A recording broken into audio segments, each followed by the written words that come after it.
right? There's some amount of frustration in doing these talks, and the greatest frustration is the limits, because physiology is an immense study. Astrology is an immense study, and Rosicrucian philosophy is immense. And the combination of all three is just too hard to even conceive in some ways. I do these once a month, and it's all I have time to do. And I could do them one a day, and I still would never get very far with it. So, we have to allow some time. So all of these talks are going to be short. They are very short because they're normally done with a translator. And the thing I'm concerned about is that people will take these as being comprehensive. But they are far from comprehensive at all. These are only little bits of information, atoms of information, as Edgar would say. And they're not the last word on any of the three fields. They are only very tiny beginnings, and shaky ones at that. What I'm hoping is that they are going to stimulate more study, because all three studies are very beautiful, and all three are very uplifting. So again, please, please, please remember, these are just little parts. They are meant to be practical, and they're not meant to be scholarly. They're meant to help us live healthier lives, and they are meant for us to be able to help others. And they are preparing us to be invisible helpers. Because invisible helpers actually put their hands, etheric hands, right inside the body sometime. And they have to know what they're dealing with. Now, these first lectures have been following the course of the zodiac. It would be nice if I could continue that way, but eventually it's going to have to change. And this talk was first given just last month, when the sun was in Cancer. And working with the opposite sign, this evening we're going to talk about Capricorn. Now, part 2 of the Rosicrucian cosmoconception gives us a little glimpse about how complicated and entailed the scheme of the evolutionary creation really is. We can see a very small part of it in our own world. We can see the 4 kingdoms, the minerals, the plants, the animals, and the humans, and we can infer from geological evidence, even if we don't have spiritual vision, we can infer a very small part of that evolution. Maybe many millions of years, but that's still a small part. But the best way is to understand that what we see is an analogy. Most of the evolutionary creation is in worlds and dimensions that we do not see, or we do not perceive perceptually. We have connections to all of these worlds and dimensions, but we're not awake in them. So we're getting only a very tiny amount of the creation. However, the part that we see stretched out before us is analogous to the whole business. And in chapter 16 of the Rosicrucian Cosmoconception, Max Heindel shows that in a table. It's all the different grades of taxonomy, the mollusks and the insects and the crustacea and all of those things are in that table. And this table can be analogized to the vegetable kingdom, but the table is mostly in the animal kingdom. And we want to look at that a little bit to understand how external forms have evolved and how they relate to what we are doing right now in our evolution. We know if we look around us, the most primitive animals are single-celled animals. They're like amoebas. They have one cell is their body. And to us, that's a recapitulation of what it was like in the Polarian epoch. We were single-celled beings. And it is a recapitulation even more deep than that, which goes back to the Saturn period when we were just like points or foci, or like those little berries that Max Heindel talks about in the Cosmoconception.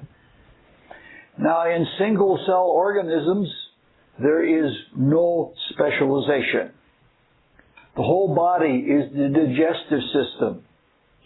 The whole body is the locomotion system. As time passed by, and time is ruled by Saturn, things progressed, and we have progressed. And all of the creatures have come more deeply into matter. And basically, in general, matter is ruled by Saturn. And the more we move into matter, the more specialization is required. We eventually do have to have something like a locomotion system and a digestive system. And specialization is ruled by Saturn, because specialization allows for efficiency, which is very Saturnian. And as we moved into matter, we had to become hard. And hardening is ruled by Saturn. The amoeba is just a little blob. It just basically swims in water. But the further we come into matter in our specialization, the harder we become. If we compare an amoeba to something like a gorilla, an amoeba we can't even see without a microscope, and it's flimsy. However, a gorilla can take a coconut and break it in its hands. Now, that's some kind of a strong specialization. Now, various stages of physical evolution indicate spiritual development, important spiritual development. For example, when an animal organism develops a liver, that is the beginning of the objectification of desire. If we have an amoeba, there really isn't a desire body. But a little further along in the shellfish, like oysters and clams, they already have livers. So there is a objectification of desire. That desire isn't real strong yet because there is no motility in an oyster or in a clamshell. Now, internalization is an extremely important thing in evolutionary development. Fish, for example, procreate completely externally. The female fish lays eggs, and the male fish comes and spreads spawn over them. And often they don't even protect. Their protection is to make many, many, many fish so that if a bunch of them get eaten up, it's all right. enough will survive. A little further along in the internalization of creative ability, reptiles and birds fertilize internally, but they procreate externally. They have eggs that they hatch, or they allow the sun to hatch, or something like that. They have a hard-shelled egg as opposed to the gelatinous little egg that the fish have. In mammals and in humans, the procreative process is completely internal. This signifies that the creative process is internalized in preparation for the indrawing and internalization of the creative spirit, the divine part of our being, the God part of our being. Because if there's one thing that divinity is, it is creative. So when we have internalized, or when it has internalized itself into its personality, that is a big step in evolution. That is what precedes the awakening to self-consciousness.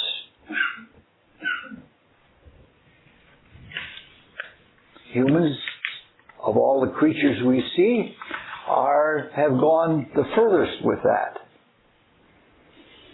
The internalization that we're interested in this talk is the internalization of the support and protective system. The amoeba has no protection except its motility, and that's not very good. The amoeba has a very short life, and its consciousness is very dull. It has little to lose, and it is at the bottom of the food chain, at least in the animal kingdom, and it just gets engulfed by higher forms of life. If we look at the shellfish, say we take a clam, it has more evolutionary advancement, and it protects its advancement.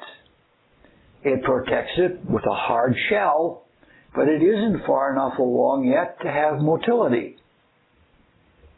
In mammals, the protection is in the support system.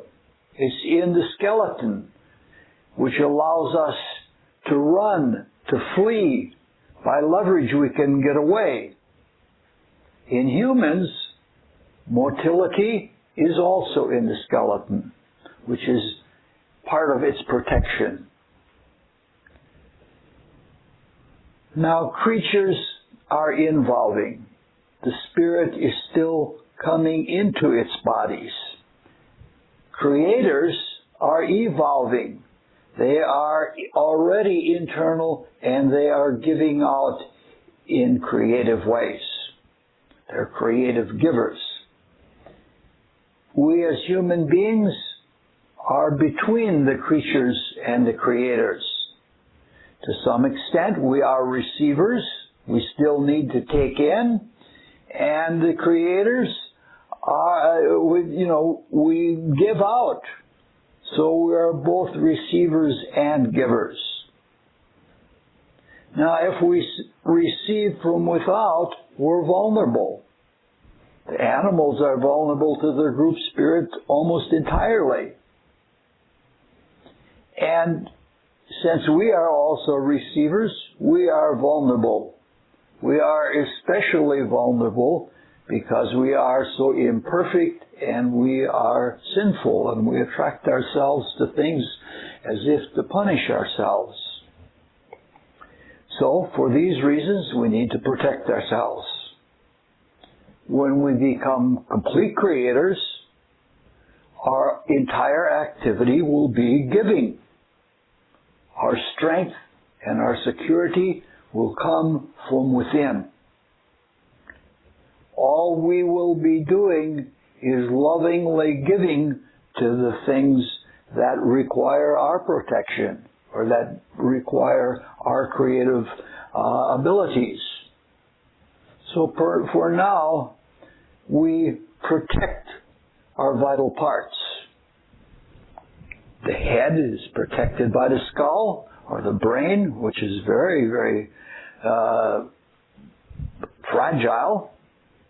We protect the heart and the lungs with the rib cage. And we might say that the skull is our oyster shell.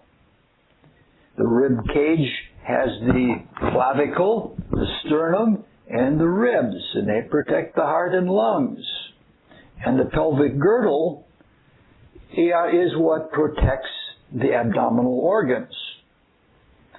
Now, both the skull and the rib cage are relatively close to the surface compared to something like the femur, the thigh bone.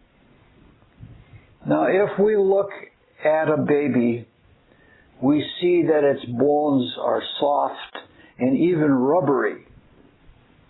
For these and other reasons, the baby can't walk. Human motility, even animal motility or mammal motility, requires hard bones to act as levers. From this we can see that both the functions of protection and motility in the skeleton require hard bones. So what we want to discuss in this talk is the hardening of bones. We want to look at the spirituality of that, and we want to look at the physiology of it. Astrologically speaking, it is our desire for the concrete earth, the chemical earth, that draws us to it. The minerals and the mineral kingdom are again ruled by Saturn. So you can see this is really a Capricorn-Saturn talk. Saturn might even be said to be the ultimate ruler of the rising signs.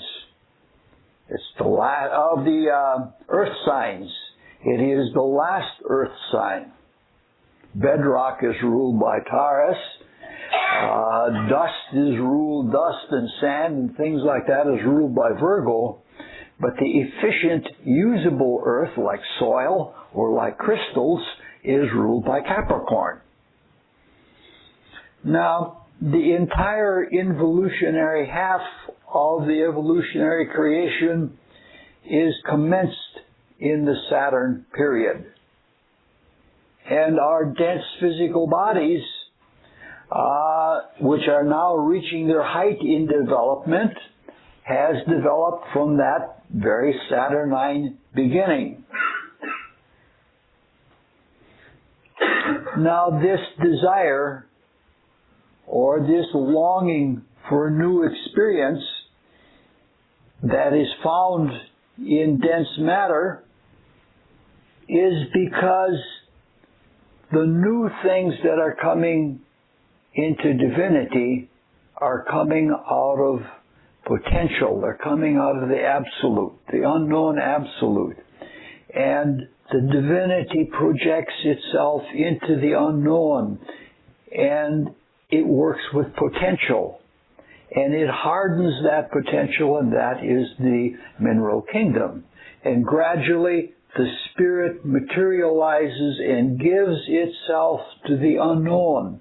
It gives itself to the minerals, and when you give out, you attract things to you, which means that by our divine giving, we are drawing the potential spiritual beings out of mineral. That's roughly what we're doing. So we're longing for a new experience, and new experience is experience that has never been before. And that is what we draw out of the absolute. Now, in this, especially at our low state of evolution, it is important that we have vigorous contact with the earth. because the earth part of our body, or the most earthy part of our body, is the skeleton. And it requires contact with the earth. For example, astronauts, if an astronaut goes out into space for a few months, when he comes back, his skeleton is diminished. The minerals don't stay together. You know, sometimes there's even something like an osteoporosis, a space osteoporosis. Their bones are fragile, and it requires a while of rehabilitation before they can lead really normal lives again. Max Heindel tells us that gravity is a central principle in both the chemical subdivision and the etheric subdivision of the physical world. Gravity does a lot in helping to maintain the integrity of the bones. Just by its pull, it helps the stability of the bones. But by itself it is insufficient. There has to be some kind of jogging. So regular periods of walking where our feet jar against the ground, not excessively, Saturn doesn't like excessives at all, is good for the skeleton. A lot of geriatric bone conditions can be avoided. This is again following Max Heindel's principle that a lot of things can be avoided. Max Heindel took what he called the constitutional walk every day around the grounds at Mount Ecclesia. So if we, especially as most of us are older people, if we walk and move, it's important. We are giving ourselves a better old age. We're not talking here about exclusive aerobic exercise. We're talking about something that's a little bit more physical. You know, we have to. Now, one of the chief differences between humans and animals is objectivity. Animals are subjective. They are subjected and they receive only what the group spirit wants them to experience. Humans are not completely objective, but we are becoming increasingly objective. Humans are freed from group spirits, and we're becoming free from racial and religious and national spirits by becoming self-reliant. Now, the Rosicrucian philosophy tells us that the group spirits influence their charges through etheric currents playing along the horizontal spine. Thus, to become objective and to have that objective overview, we must become erect and vertical. We have to free ourselves from the horizontal influences that keep the animals in tow. They keep the group spirits keep control of them. Now, if you're sensitive, you can actually experience this. If you're really, really sensitive, lay on your stomach in bed, and you can sense forces passing across your spine. So we have to become erect and we have to become vertical.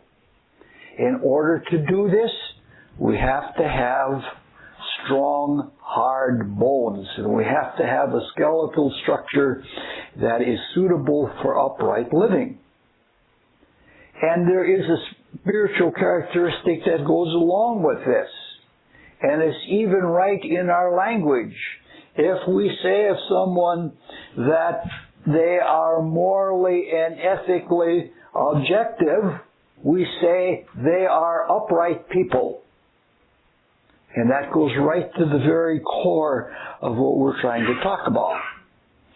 So this brings us back to the hardening of the bones.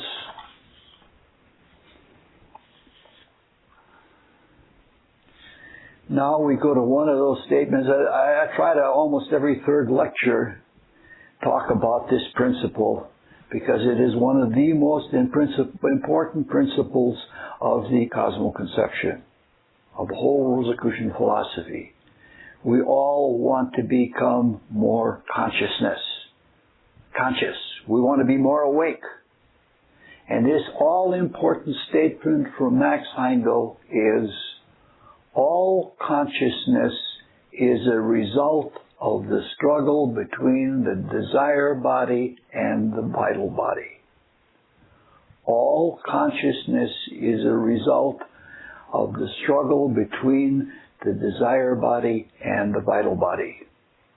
Now we could go into a number of talks just on that alone, because that's a very simplified statement and it's loaded with information. It's repeated in several places in the writings of Max Heindel.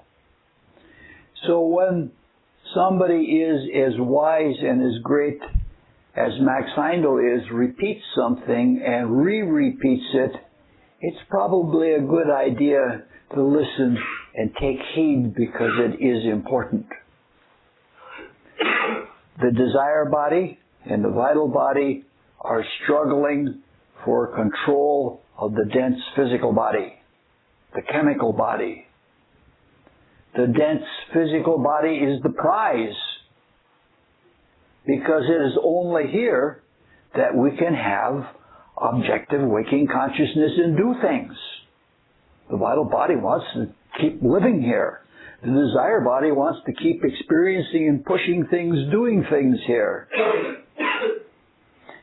It is the prize because it is only here that we can awaken, increase, and improve our waking consciousness. Only here. Because it is only here that we can develop the conscious soul. And the conscious soul is what feeds the spirit and strengthens the spirit. And it can only be gotten in the dense physical body. So our time that we have here in the dense physical body is supremely important. All of what we are capable of doing in all of the higher spiritual worlds depends on what we do here. Meditation can awaken us to a certain extent, but meditation alone cannot give us new consciousness. At this time in evolution, there must be physical experience. Now, this struggle between the vital body and the desire body is like many struggles. It goes back and forth. Sometimes one body is in ascendancy, and sometimes it is the other body that is in ascendancy. Now, the Rosicrucian cosmic conception is very clear about this. It says that the hard skeleton was developed when the desire body was more dominant. There's no surprise in that, because the effect of the expression of desire is hardening. Hardening both in body and in soul. Excess desire is hardening to death. Now, all of this is not surprising, because Capricorn, which rules the skeleton, also rules the macrocosmic desire world, whereas the microcosmic desire body is ruled by the opposite sign, Cancer. Now, the Rosicrucian cosmic conception does not tell us how long that period of ascendancy was that the desire body was in the driver's seat. It was probably a pretty long time, because Saturn works slowly and carefully. So we don't know the duration of evolutionary cycles. Now, it's almost certain that a period of ascendancy was an active time for the archangels, because the archangels are also ruled by Capricorn. And the Rosicrucian philosophy tells us that the sun is the home of the archangels, and they radiate through sunshine. So it is no surprise that in order to have strong bones, we need to not only exercise, we need to have sunshine. The influx, the etheric influx that comes in, science calls it vitamin D, and they give a very beautiful way of showing us how there's a whole cascade of things that happens when sunlight strikes us and is taken into our bodies. The biochemistry is quite lovely. Tim could probably give us a really good picture of it. So, not only should we walk, we should walk in the sunshine. Unfortunately, I do my other work in the sunshine, so I work in the dark, so I get both of them. The physiology of how bones grow and develop and are maintained is fascinating. And it is called ossification. There's another fancy word, but that's, for us, ossification is good enough. To understand ossification, it is helpful to know how bone cells differ from other cells. Now, when we studied the cells in the lining of the colon, we saw that they were very close to each other. And they had to be that way so that the sewer water running through the colon couldn't get at the vital tissue and be absorbed, which would mean sepsis. It's very different with bone cells.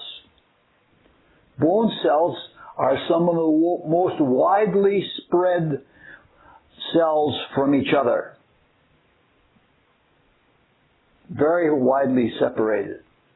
And this brings us to a very important keyword: efficiency. Bones give an optimum of structural strength and efficiency in relating to gravity. If bones were more dense, they would be more heavy. Heavy enough so that even simple movements would be very laborious in trying to do them. So, this is one of the reasons why there are fewer bone cells per volume. This Saturn-Capricorn efficiency applies to shape as well as to composition.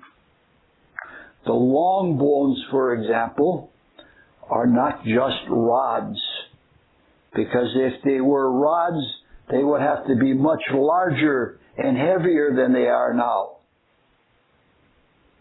The shape that the bones have, which is not a shape that an engineer would think of, it is a curved shape, and that curved shape takes advantage of the arching effect. The same thing that is in the quadratic equation by which arches are made. So, the bones are exceedingly efficient. The reason I say that about the engineers is because Science magazine, about 2 years ago, they wanted to redesign the human body, so they gave a bunch of engineers the human body and asked them to make it stronger and better. And they had all kinds of titanium, molybdenum, steel, all sorts of things like that, but it was a heavy thing. It didn't have the facility that we have in our bodies now. Now, a second difference between bone tissue and soft tissue is the filling of the intercellular or the interstitial spaces. We have mentioned several times that in soft tissue, the interstitial fluid consists primarily of the sodium family in solution. But in that, sodium is the most prevalent. In bone tissue, the interstitial spaces is not fluid, it's solid. And the interstitial solid is not primarily sodium, but another member of the sodium family, calcium. So when we're talking about the bones and the interstitial spaces between the cells, we're talking about calcium. Calcium is an element ruled by Saturn. In a previous talk, we said that Mercury ruled both Quicksilver and phosphorus. Well, Saturn rules both lead and calcium. Saturn is the planet that rules time. Saturn rules history. Fossils are stone-like things, and they are the history of the earth. The history of evolution is in the calcareous earth. The hard minerals are deposited between the cells, and deposition is another one of those Saturn words. Most of the mineral deposits in the bones are calcium carbonate and calcium phosphate. Both are functional beyond producing solidity and stability, and both are important to the economy or the consciousness of being in the body. 4 chemical elements are considered the building blocks of the hydrocarbons. They are hydrogen, oxygen, nitrogen, and carbon. Hydrogen is associated with fire. Oxygen is associated with air. Nitrogen is associated with water, and carbon is associated with earth. So we can see that calcium carbonate is extremely earth-oriented. And this concentration of the calcium is what relates it to earth. That's why its attraction to the earth is so important. Just as we said, talking about the astronauts a little while ago. Calcium is ruled by Saturn, and we've said that phosphorus is ruled by Mercury. And both calcium and phosphorus are essential to nerve activity. And this brings out another function of Saturn and Capricorn in the bones. That is the storage of minerals, especially minerals for the nervous system. This is important to us because the brain and the nervous system are for the expression of the ego through the concrete mind. The concrete mind that is in its Saturn stage of development. So we can see why calcium phosphate is so important. Now, it would be nice if we always had an abundant source of calcium from our food, but we don't always eat well. And so we must find some way to get the calcium that we need, that we store, and that we retrieve. We can't eat mineral calcium. We can't pick up a stone. We can't pick up limestone and chew it. We probably get some ionization from it, but that's not organic ionization. Some people eat eggshells and things like that. We drink distilled water because there are a lot of calcium compounds that are in a purely mineral state that put too much calcium of the wrong type in our body, so that our whole bodies become limed up, so to speak, like tea kettles. Now, there are several varieties of food for getting calcium. Many people think that milk and dairy products are good for obtaining calcium. They're okay, but the best, here we go, the best quality of calcium that we can get from food is from fresh, dark, green, leafy vegetables. Especially spinach and Swiss chard and things like that. The dark green vegetables are ones that are high in calcium. And they also happen at the same time to be excellent sources of phosphorus. And on top of that, they are biologically ionized. You know, they're colloidal. They're not just purely ionic. And colloidal, food is colloidal. Food is not mineral. So let's talk a little bit about ossification. Ossification is different in the flat bones than from the long bones. In the flat bones, which are usually for protection, they are our oyster shells protecting the brain or whatever. In the flat bones, membranes form. In the long bones, we produce protobones out of cartilage. And the cartilage grows and gets filled in, and that's how bone forms.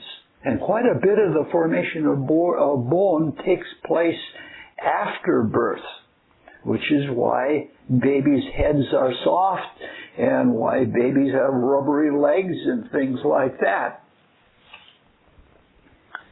In both cases, in the flat bones and the long bones, the bones are formed from calcium deposits. And in both cases, the cells that deposit the calcium are called osteoblasts. And they deposit the minerals. And then they die to become osteocytes.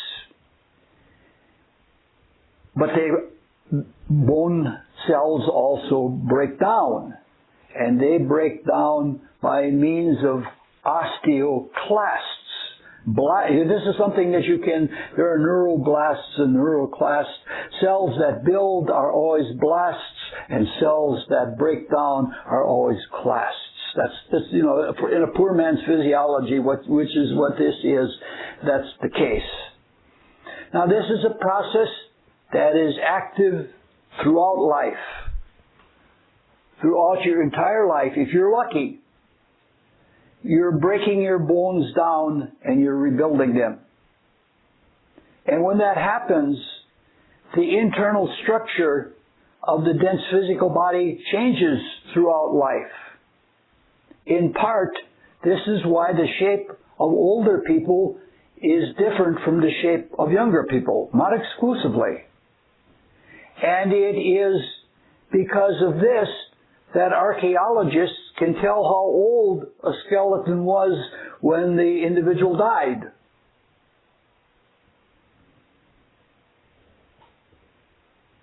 So, this is a process of living and dying, building, breaking down, and rebuilding. This is another reason why we should not eat rich food. We talked last night about rich food plugging the capillaries so that the brain cells starved. Well, the vessels that go, the vessels and all of the arteries in the bones are very tiny. And if we want to keep healthy bones, we have to see that those small vessels are not clogged. Because what happens then is everything becomes osteoclasts and osteocytes, and the bones become brittle, incapable of change. A lot of old people have brittle bones, hard brittle bones, and they break easily. Now let's look at it from a different point of view. Religions of all times and all places have had strong beliefs about bones. From the most primitive indigenous peoples to Plato, there has been a statement that goes in effect, I have a feeling in my bones. Now some mystics, Christian mystics in the Western world, claim that a lot of the early mystery schools, the spiritual exercises evolved. In ancient times they were mantras, that they were tones, and that changed to poetry. And then finally the more didactic language that we have now. And even some of the early Rosicrucians, but especially the mystery schools that met in the forests that were called the Mysteries of Hercules of the Dactyls. And what they would do is they would pinch their bones as they recited their poetry. This was not only just walking, but this was using your finger bones and everything else, for the hardening and to get your consciousness into your bones. And a lot, like right now to this day, if you take a course on English literature and poetry, you'll find that there is what is called dactylic metrics or dactylic measure. You are a student of English, aren't you? Yeah, you know about dactylic poetry then. So now you know where it came from. Certain rhythms? Yes. Dactylic rhythm that's exactly what we're talking about. Now, modern Christian mystics believe that since we have come into the physical world as deeply as we have, we harden the bones in such a way that spiritual influences can't get in or out of them as they should be. And in cases where people are not getting the spiritual influences into their physical body, it is necessary for there to be broken bones. And this is why it is said that in spiritual individuals, people who are highly spiritual, the texture of their body is softer, not quite soft like cotton puffs or anything like that, but a softer for a spiritual permeability. And these are people that do not need to break bones. And this is what, she mentioned this the other night. This is why it says in the Bible, let's see, I've got it here, John 19:36. For these things were done that the scripture should be fulfilled, a bone of him shall not be broken. Referring to Jesus. Remember at the cross where they broke the bones of the other two and they said, oh, he's dead, we don't have to break any bones. It's more to it than just a little happening like that. Now bones are not hard throughout. The hardest surface of bone, hardest bone is at the surface. And the hardest surface of all in the entire body is the enamel surface of the tooth. Inside of that hard cover, the bone sheath it's called, is hard compact bone. But as you go further and further, whether it's a flat bone or a long bone, as you proceed further inward, it becomes less hard and it becomes less dense. So that the inmost part of the bone is soft and it's spongy. It has that lattice that throughout the rest of the bone is filled in the ossification process. That spongy part in the center of the bone is called marrow. We've all heard of bone marrow. And this brings us to one final function of the bone. We've already discussed protection and motility and storage. We want to talk about the final function. No, there are other ones, but not major. The Rosicrucian philosophy tells us that the heart and the blood are the primary seat of the life spirit, just as the brain and the nervous system are the seat of the human spirit. In cosmogony, the life spirit issued from and within the divine spirit. In what John rightly said in his talk today, the alone begotten, the one, the universal spirit, did not need anything outside of it to beget the Word. So it was the alone begotten, or begotten alone. You know, almost every translation in the Bible says the only begotten, and they don't know anything about the alone begotten. I've looked at something like 20-some interpretations of that passage in the Bible, and none of them gets it right. That's what you suffer with orthodoxy. The first issuance of the life spirit within and from the divine spirit occurred in the Saturn period. Saturn comes up again, and Saturn rules the bones. Max Steindl tells us that the Father and the corresponding divine spirit are invisible, like the darkness of the Saturn period. Now, St. John's Gospel, in that Gospel, Christ, who represents, or who is the, the representative of life spirit, tells us to know me is to know the Father. The light of the life spirit is an expression of the invisible, the dark power of the will of the divine spirit. In the dense physical body, the greatest expression of life in the ethers is in the blood. And the ethers are the reflection of the life spirit. Oxygen enables the fire of life in the chemical activity of the dense physical body. Without oxygen, there is no burning life in the chemical body. Oxygen is taken in by the lungs, but it is transported by the red blood cells. They're called erythrocytes, if you want a fancy word for it.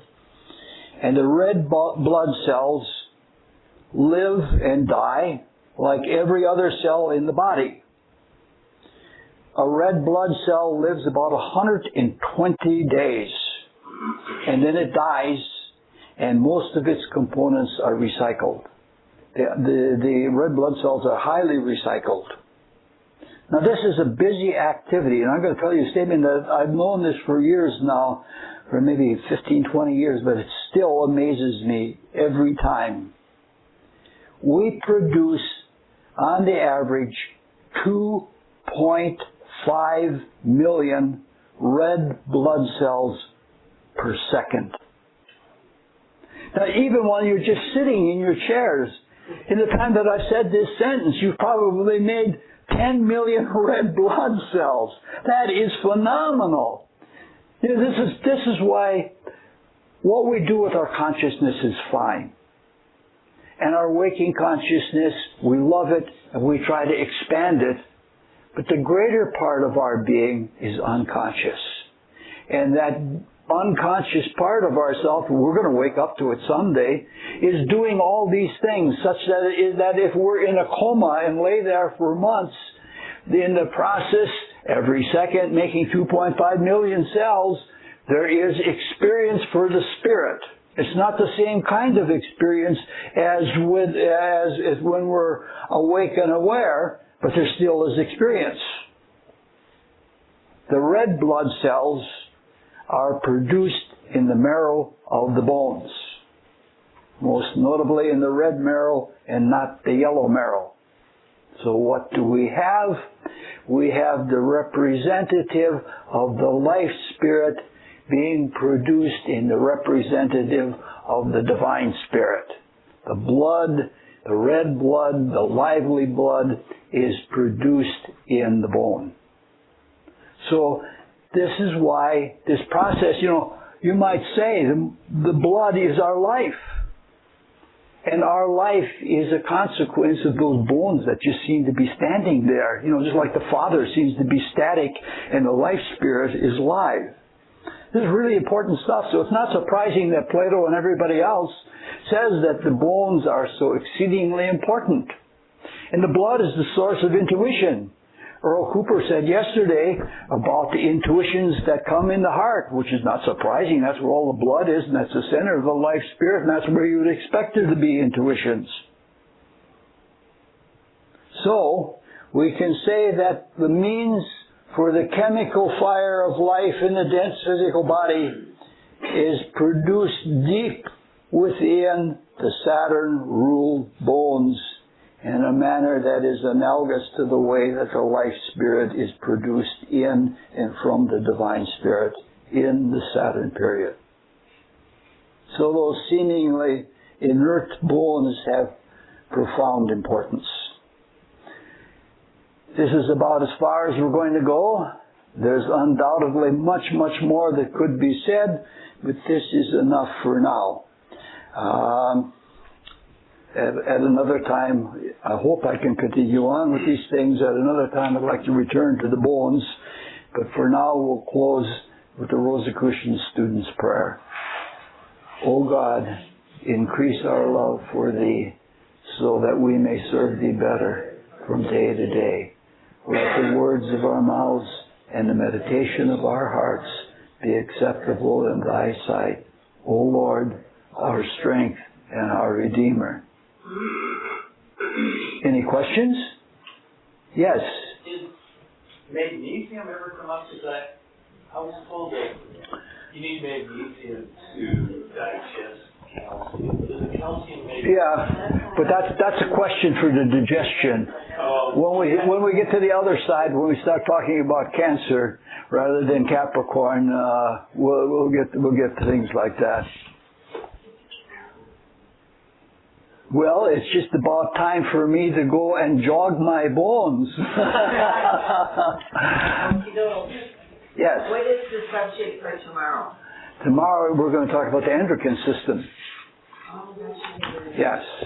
Yes.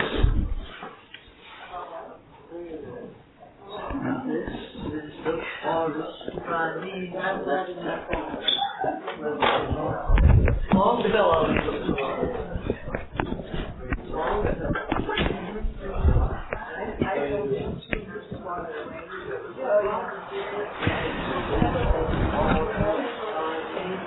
You got to do